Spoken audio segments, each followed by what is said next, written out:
Hey everyone, it's Lee here, and in today's video I'm going to show you how to fix a common issue that many people face when sharing YouTube links on WhatsApp. If you've ever tried to share a YouTube video on WhatsApp and found that the thumbnail isn't showing up, don't worry, it's an easy fix. Let's get started. First, open up YouTube app and select any video you want to share.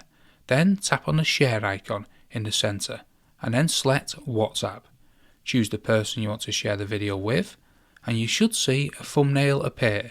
If it doesn't, then it's likely a bug in either WhatsApp or YouTube. To fix the issue, go to your phone settings and select the account tab. You have a couple of options here. You can either delete the account and reopen it, but that's a bit of a hassle. Instead, go to General and then iPhone Storage.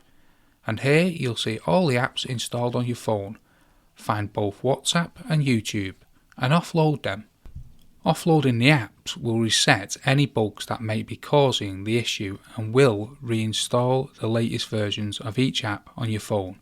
Once you've done this, go back to YouTube, copy the link and share it on WhatsApp. You should now see a thumbnail appear, as it should. Hope this helps. If you have any questions or comments, feel free to leave them in the section below. And don't forget to subscribe to our channel for more helpful videos like this one. Thanks for watching, and I'll see you in the next one.